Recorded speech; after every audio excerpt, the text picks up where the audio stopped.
On connaît tous Nike, ses paires de sneakers, ses spots de pub inspirants, ses collabs avec des légendes du sport et son fameux slogan « Just do it ». Mais très peu de monde connaît l'histoire de Phil Knight, l'homme qui se cache derrière cette marque au succès planétaire. Pourtant, son histoire est digne d'un film hollywoodien. À la base, Phil, il a rien d'un businessman. Il est juste comptable dans le fin fond de l'Oregon. C'est un mec discret, pas très charismatique et moyennement bon en sport. Et pourtant, en l'espace de 40 ans, il a réussi à créer la marque de sport la plus valorisée au monde et à s'imposer face à des mastodontes comme Fila, New Balance, Gucci, Lee Cooper, Puma, Converse, Reebok ou encore Adidas. Alors comment un gars sans talent particulier a réussi à monter un empire valorisé aujourd'hui à plus de 30 milliards de dollars? Voici l'histoire improbable de Nike et les 3 leçons que vous pouvez en tirer pour avoir du succès dans vos projets. Tout commence en 1955 à Portland, dans l'Oregon. À l'époque, Phil a 17 ans et comme beaucoup de jeunes de son âge, il sait pas trop quoi faire de sa vie. Il a beaucoup d'ambition et il veut faire de grandes choses, mais il sait pas exactement quoi. Du coup, comme il est un peu paumé,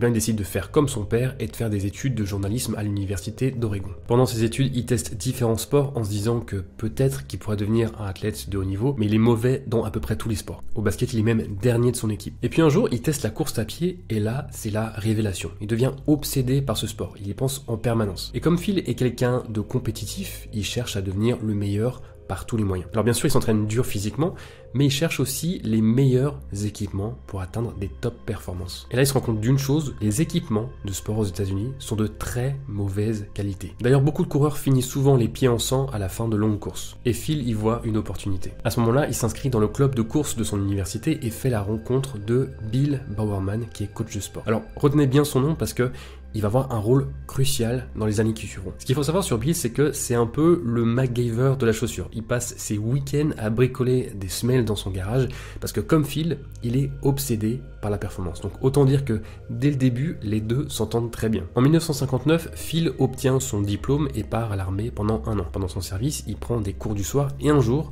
son prof lui donne un exercice qui va marquer un tournant dans sa vie. Il lui demande d'imaginer une entreprise fictive et de faire un business plan pour mettre en application tout ce qu'il a appris pendant ses cours. Alors Phil sait pas trop quelle entreprise inventer, et puis il repense à ce que Bill lui a dit un jour, comme quoi les chaussures de sport japonaises étaient de bien meilleure qualité que les américaines. Et là il a une idée, il se dit, je vais créer une marque de chaussures de course qui sera fabriquée au Japon et je vais les distribuer aux États-Unis. Et il crée alors un business plan et il le soumet à son prof. Son prof trouve que c'est une super idée et il l'encourage même à la concrétiser. Mais Phil va en rester là. En 1962, il quitte l'armée et part faire un tour du monde. Et pendant son voyage, il fait plein de petits boulots pour subvenir à ses besoins. À un moment donné, il va faire même du porte-à-porte à Hawaï pour vendre des encyclopédies. Mais personne veut les acheter. En même temps, il faut dire que c'est un assez mauvais vendeur. Mais il réussit quand même à financer son voyage et à visiter l'Inde, la Grèce et le Japon. Et plus le temps passe, plus son idée de commercialiser des chaussures japonaises l'obsède. À tel point que, quand il arrive au Japon, il se débrouille pour décrocher un rendez-vous avec les représentants de la marque Onitsuka. Pour vous donner un petit peu de contexte, Onitsuka, c'est une des marques de chaussures leader sur le marché à l'époque. Ils sont notamment connus pour les Onitsuka Tiger, un modèle emblématique dans le milieu du sport. Ce qui est assez marrant, c'est que quand Phil se pointe au rendez-vous, il se présente comme un chef d'entreprise qui est à la tête d'une société qui s'appelle Blue Ribbon et qui cherche un partenaire au Japon, alors qu'en réalité, le mec n'a aucune entreprise, aucune expérience, et Blue Ribbon est un nom qu'il a complètement inventé quelques heures avant le rendez-vous. Mais les représentants d'Onitsuka n'y voient que du feu et l'accueillent comme un vrai chef d'entreprise. Il lui montre les usines de chaussures, les procédés de fabrication, et Phil découvre un nouveau monde. Pendant sa visite, on lui présente aussi les paires d'Onitsuka Tiger qui se vendent très bien sur le marché japonais. Et là, il se dit que ce serait une bonne idée de ramener quelques paires aux États-Unis pour les vendre et voir s'il y a un vrai intérêt pour ces chaussures-là. Le problème, c'est qu'il est complètement fauché. Il n'a pas un rond pour acheter le moindre échantillon. Et donc, il demande à son père de lui faire un virement de 50 $ et il passe quelques commandes, puis il repart aux États-Unis. De retour à Portland, il attend quelques jours, mais il reçoit aucune des paires qu'il a commandé. Et à ce moment-là, il se met à douter et à se demander s'il s'est pas fait arnaquer. Et après une attente interminable, les chaussures finissent enfin par arriver. Et le jour où il les reçoit, il part tout de suite voir Bill Bowerman, son coach, pour lui présenter les paires et savoir ce qu'il en pense. Bill est conquis, il aime les chaussures, il aime le business model de Phil et il lui propose de devenir partenaire de son entreprise à hauteur de 50%. Phil accepte et chacun investit 500 $ pour constituer l'entreprise Blue Ribbon. Et à ce moment-là, Phil est officiellement chef d'entreprise. Mais en attendant, il a quand même besoin d'argent pour subvenir à ses besoins, donc il continue de travailler en tant que comptable et gère l'entreprise Blue Ribbon en parallèle de son travail. Une fois sa société constituée, il se met à faire des commandes régulières auprès d'Onitsuka. Et comme il n'a pas les moyens d'avoir son propre magasin, il va d'université en université pour vendre ses chaussures à l'arrière de sa voiture. Et ça fonctionne plutôt bien. Rapidement, il se fait une réputation, son carnet de commandes se remplit et tout le monde le surnomme le Shoe Dog. Alors en apparence, on peut avoir l'impression que tout roule pour Phil, mais en réalité, il vit une vraie galère. Déjà, le premier problème qu'il doit gérer, ce sont les délais de livraison entre le Japon et les États-Unis qui sont super longs. Parfois, il doit attendre plus d'1 mois avant que ses commandes n'arrivent et pendant tout ce temps, il doit gérer ses clients mécontents qui ont versé de l'argent, mais qui n'ont toujours pas reçu leur commande. Ensuite, le deuxième problème, c'est un problème de cash. Même si les chaussures partent comme des petits pains, il ne gagne pas 1 centime, parce que tout son capital est systématiquement réinvesti dans des commandes toujours plus grosses. En gros, il vend 100 paires de chaussures, ensuite il utilise tout l'argent de ses ventes pour en acheter 200, il revend les 200 paires de chaussures, puis il utilise l'argent pour en acheter 300, et ainsi de suite. Résultat, il vend toujours plus de chaussures, mais il reste déficitaire. Pour financer son développement, il décide donc de faire un tour des banques, pour voir si elles seraient prêtes à lui prêter de l'argent, mais toutes lui claquent la porte au nez. Phil a beau leur montrer que son entreprise est en plein boom, elles, les banques, tout ce qu'elles voient, c'est que ses caisses sont toujours vides, ce qui leur donne vraiment pas une bonne impression. Et ça rend fou Phil parce qu'il est persuadé que son projet peut fonctionner. Alors, il persévère, il continue de prendre des rendez-vous avec les banques et il continue de se faire envoyer balader. Jusqu'au moment où une banque finit enfin par lui prêter l'argent, ce qui permet à son entreprise de survivre. Les années qui suivent, Phil et Bill travaillent d'arrache-pied pour développer Blue Ribbon. Ils bossent tout le temps et voient très peu leur famille. Et leur sacrifice finit enfin par payer puisque en 1966, ils arrivent à ouvrir leur premier magasin Blue Ribbon Sports à Los Angeles. Le magasin n'est pas grand, mais Phil est fier. Il sent que son entreprise se développe petit à petit et qu'il tient quelque chose. Et là, juste au moment où il commence à s'établir et à connaître un début de succès, il reçoit une lettre qui va l'énerver au plus haut point. Dans cette lettre, il apprend qu'un de ses concurrents est maintenant le distributeur officiel d'Onitsuka Tiger aux États-Unis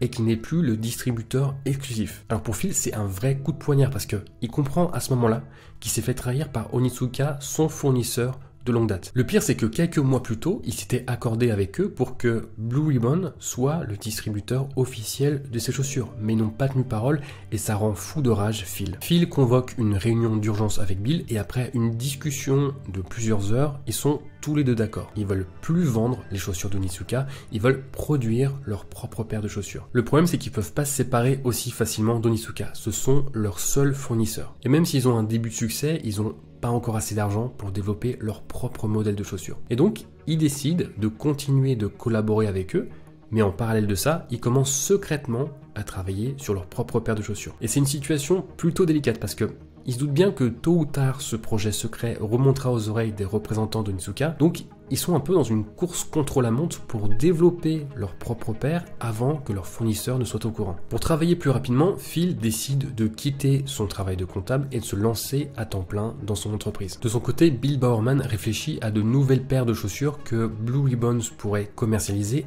indépendamment d'Onitsuka. Comme je vous l'ai dit un peu plus tôt, Bill est un bricoleur. Il a toujours plein d'idées pour créer des chaussures performantes. D'ailleurs, il y a une super anecdote à ce sujet, c'est que un jour, il est chez lui avec sa femme qui fait des gaufres et là, il a une idée.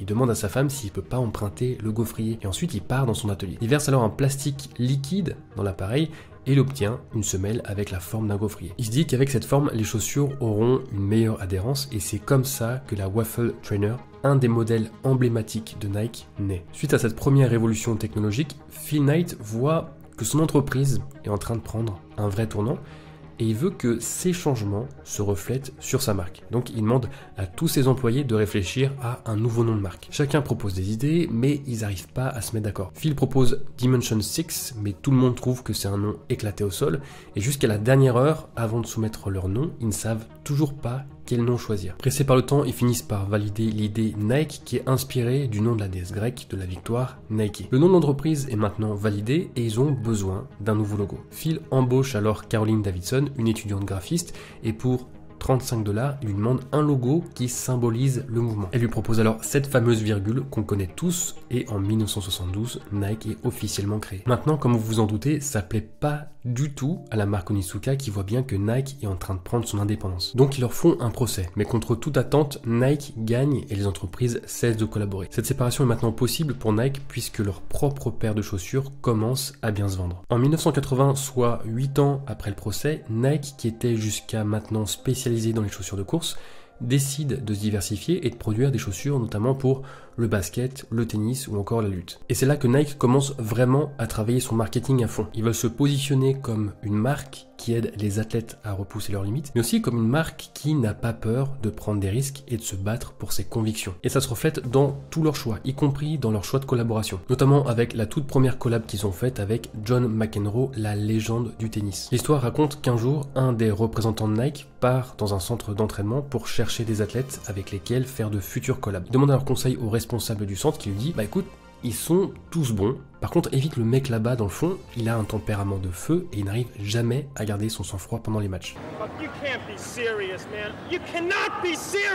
Mais au lieu d'être rebuté, le représentant se dit que c'est précisément la raison pour laquelle il veut travailler avec lui. Parce que John McEnroe représente toutes les valeurs que Nike veut véhiculer, c'est-à-dire la compétition, la fougue et l'authenticité. Il décide donc de signer un contrat avec McEnroe qui devient une légende du sport. Ensuite, tout s'emballe pour Nike. Chaque année, la marque progresse dans le classement des ventes. Elle enchaîne les partenariats légendaires et les rachats. En 1984, Nike signe avec Michael Jordan et lance la marque Air Jordan. En 1996, il signe avec Tiger Woods. En 2002, il rachète la société de vêtements Hurley International. En 2003, ils signent Kobe Bryant et LeBron James. En 2004, ils achètent la marque Converse. En 2012, ils deviennent le fournisseur officiel de l'équipement de la NFL. En 2015, celui de la NBA. Et en 2018, ils lancent une campagne de publicité avec Colin Kaepernick qui suscite la polémique, mais qui encore une fois affirme le positionnement assumé de Nike. Pour rappel, à l'époque, Kaepernick s'était agenouillé pendant l'hymne national américain pour protester contre les violences policières envers les Noirs. Beaucoup d'Américains avaient vu ça comme un geste anti-patriotique,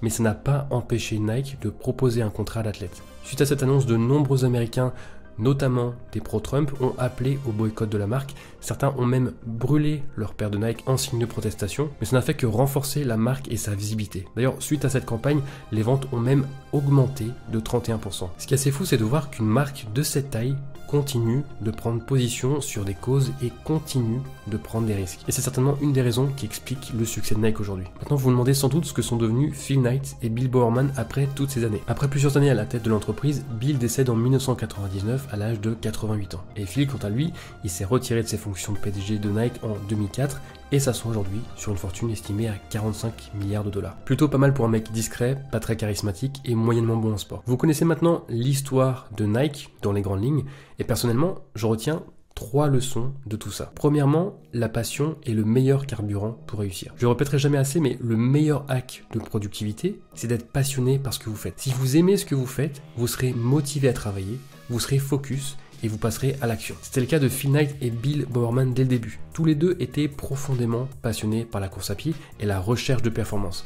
Et c'est cette passion qui les a aidés à être aussi endurants. Parce que même quand rien n'allait dans leur entreprise, même quand ils n'arrivaient pas à trouver de financement auprès des banques, et même quand ils se sont fait trahir par leurs fournisseurs, il leur restait toujours une chose, leur passion pour le sport. Deuxièmement, cherchez toujours à agrandir votre surface de chance. On pense souvent qu'on n'a aucun contrôle sur la chance, mais Phil nous prouve le contraire. En réalité, on peut influencer la chance grâce à 2 choses, nos actions et notre capacité à communiquer. Nos actions, ce sont les projets qu'on monte, les compétences qu'on développe, les expériences qu'on vit. Et notre capacité à communiquer, ce sont les connexions qu'on établit avec d'autres personnes, les relations qu'on entretient, les idées qu'on partage. Plus on agit et communique, plus on développe notre surface de chance. Il faut voir ça un peu comme un filet de pêche. Plus votre filet est grand, plus vous avez de chances de capturer des poissons. C'est la même chose pour les opportunités dans la vie. Plus vous passez à l'action et développez votre réseau, plus vous devenez chanceux. Et ça, Phil l'a bien compris dès le début. En s'inscrivant à un club d'athlétisme, il a pu rencontrer Bill, qui a eu un rôle majeur dans le développement de Nike. En s'inscrivant à des cours du soir, il a pu réfléchir à une idée de son business model pour Blue Ribbon. En faisant un voyage autour du monde, il a pu faire la rencontre des représentants d'Onitsuka. Toutes ces expériences lui ont permis de s'exposer à des opportunités qu'il n'aurait pas eu autrement. Et troisièmement, une bonne gestion du temps peut faire des miracles. Sans une bonne gestion du temps, Phil n'aurait jamais pu développer Blue Ribbon en parallèle de son job de comptable. Il n'aurait jamais réussi à développer à temps ses propres modèles de chaussures avant qu'Onitsuka remarque. La gestion du temps est un indispensable pour bien développer vos projets, que ce soit vos projets d'entreprise ou vos projets personnels. Maintenant, c'est pas toujours évident de bien gérer. Comment tenir les deadlines, comment gérer les imprévus, comment savoir ce qui est prioritaire. Pour vous aider sur ces points, j'ai préparé une présentation gratuite d'1 heure qui vous montrera comment planifier efficacement vos journées. Vous apprendrez notamment 5 erreurs qui vous empêchent de bien gérer votre temps aujourd'hui, 7 étapes pour gérer votre temps et vos priorités en 30 minutes par semaine, comment gérer les urgences sereinement et finir vos journées satisfait de vous-même, et comment accomplir en 1 heure ce que vous mettez 2 heures à faire aujourd'hui. Pour y accéder, il vous suffit de cliquer sur le lien qui se trouve dans la description.